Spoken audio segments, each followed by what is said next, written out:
My journey in design started at a young age. I think if you look back at my pre-primary and primary school journals, that memo that we used to fill in with who our friends are and what class we were in, I think for the first 3 years, I think I wrote that I wanted to be a pet shop owner. I think I was currently deprived of a Labrador or something, I think, from my parents. So I was like, well, I'll just be the pet shop owner and then everything will be fine. But if you go past grade 3, which is still quite young, essentially, I wrote architect. Like, if I look back now, I don't even think I really realized what it was or understood the exact meaning of architecture. My dad's a land surveyor, so I grew up in a household with plans on the table, understanding sort of sites and spaces. He was also particularly interested in property development, and so we were always dragged as kids to sites. And so seeing a project develop from what was 2D and planning on a table to something that's built was something really exciting to me. My mom, being divorced from my dad, moved quite a lot for work and jobs. And so one of our favorite pastimes was always looking at show houses on a Sunday. With the constant moving of property, I think I was exposed to quite a few things. And I think when I was younger, she had to pull me out of a few houses for speaking too loudly about what I didn't think worked. So yeah, I think my background, growing up in a sort of environment that fostered a design industry, sort of led me into architecture quite naturally. And with it being something that I decided I wanted to do from the beginning, throughout school, I took the subjects that were necessary to get into the industry. And it was the only thing I applied for. On all my applications, there wasn't a second option. I didn't really know what I would do if I didn't get in. I was constantly driven to be the best and get in, and the portfolio aspect of getting into architecture school. And yeah, my sort of design career has grown quite substantially over the years, and I sort of did my undergraduate studies in South Africa at a really good school, and was very lucky to do a part of my honors in Spain. And I was offered a scholarship to do a sort of term or semester, as they call it, in Barcelona. And really, that sort of opened my eyes to, this is definitely what I want to do.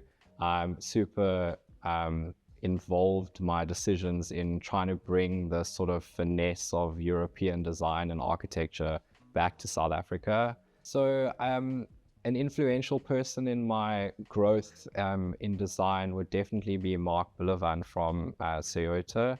I worked under him directly, fresh out of university, and we were part of a smaller team and committee within the greater firm. And I really felt like the time and energy was pushed onto me in order to grow and substantiate a design field like luxury residential architecture. Instead of a particular question with my clients, I rather enjoy understanding their lifestyle, how they like to live in a space, how architecture and the environment that we are tasked with creating can better their life at the end of the day. Throughout our process, and the reason we sort of stick to a boutique experience and a smaller collection of projects, is that I sort of like try to get in the heads of my clients. And we're very lucky to have a various and dynamic range of people that we get to work with.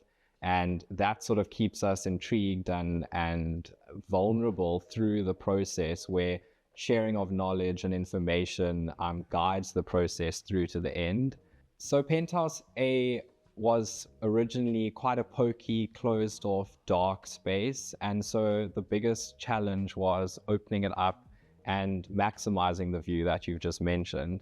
In doing so, we also created a harmonious flow for entertaining. So when you're in the kitchen or outside on the terrace, you're completely connected to your guests no matter where they are. And with that, the stacking doors that completely open feel like you're sort of like hovering over the view and the space, which is super special. We managed to extend the terrace out by about 1.5 meters, which again gave that cantilevered feeling over the Greenpoint space. And yeah, various elements like a play on reflective items like mirrors have enhanced the feeling of width and expanse within the space. You constantly feel like your eyes draw into a different environment, a different view.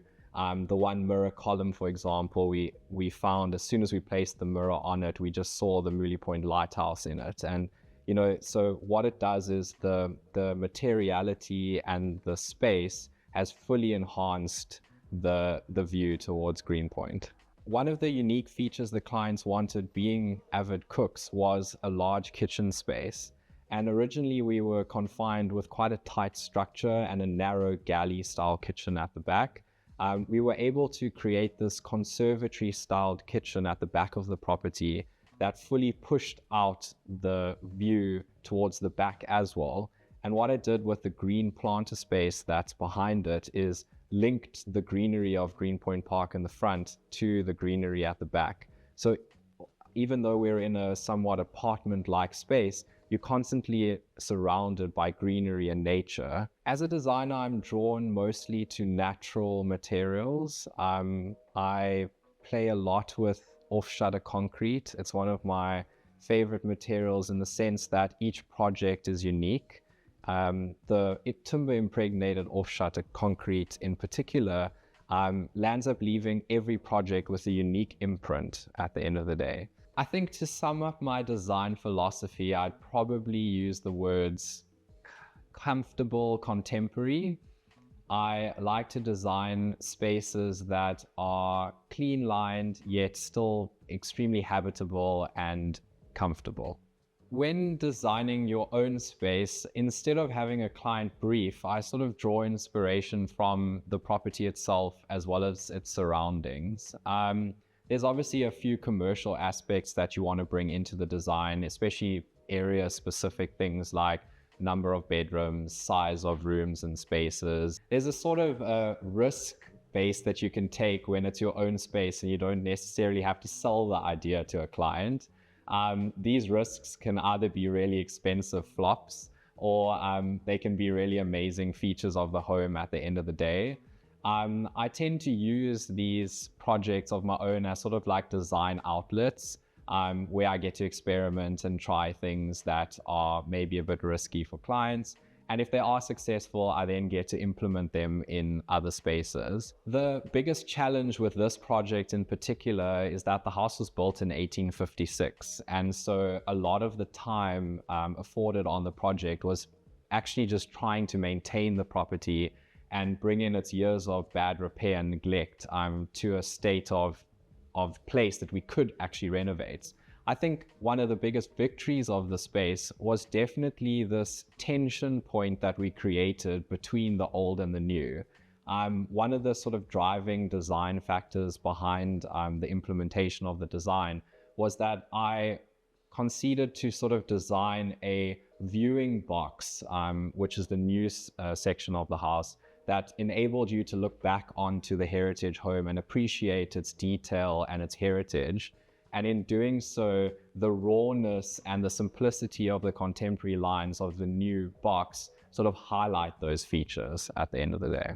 The Reserve was a unique project for us where we wanted to create a sense of individualism for the clients and the property, albeit in an estate with quite strict architectural guidelines.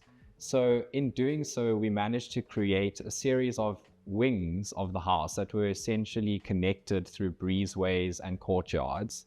And most of these wings are double volume. And in particular, the living room wing, which is the biggest double volume of the space, needed some sort of aspect to bring it down in scale and feel familiar in a sense. And we used this we came up with this interesting design feature of a suspended conical shaped fireplace flue. It probably suspends about 8 meters from the pitched ceiling and hovers over a hand chiseled granite slab that was sourced and manufactured locally. It was quite a feat getting this in and aligning it with the flue. So the two elements came together quite harmoniously to sort of create a layered approach to quite a big volume. the fireplace acts as a divider between the kitchen and dining and the formal living area. The design was a challenge in the sense that it had a south-facing view, yet obviously in South Africa, we want to maximize the north aspect of light. So we created a sort of filtered approach to bringing light into the space where we opened the whole home to the south and to the picturesque Drakensberg mountain range, yet we enabled light channels to come in through these beautiful courtyard green spaces. And one of the, I would say, fun aspects of the house is actually that the clients have quite small dogs, and they were quite particular about not wanting water bodies on the one part of the garden.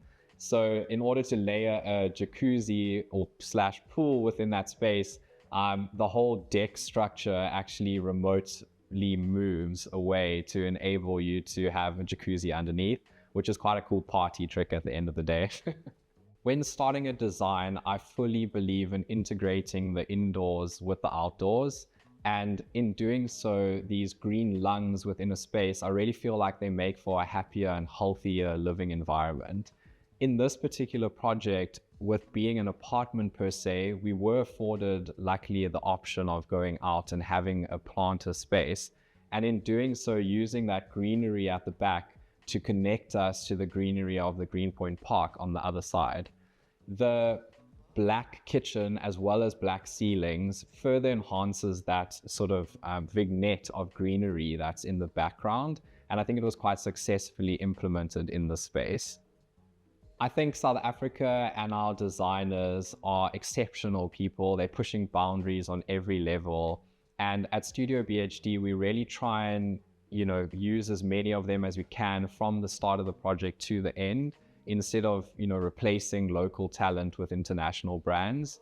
And yeah, there's not a particular person that or brand per se that I'm in sort of saying watch. I'd say watch the industry, keep in touch, watch what they're doing. We try and go to as many launches or exhibitions that we can, to support the local economy as well as these creatives and keep their sort of their interest flowing. So usually in residential architecture, we are often asked to incorporate sort of family heirloom pieces or quite unique artworks that don't necessarily gel with the design that we're doing. These pieces hold quite special places in our clients' hearts, and so we often try and create unique niches or spaces for them where they can isolate themselves and be the uniqueness that they are. I think seeing a client's emotion at the end of a project is so special. Most people are tasked with designing a family home or their own space once in a life, and it's incredibly special that we get to enable those spaces where we foster memories and an environment that they can live happily in. At Studio BHD, we're continuing to strive for the boutique residential luxury architecture experience. We're really lucky to have a unique range of projects at the moment, ranging from an equestrian homestead in the Winelands through to a repeat international client's Clifton project. And yeah, so we're just going to focus on the experience, keeping architecture at the forefront of our design intent, and yeah, creating beautiful spaces.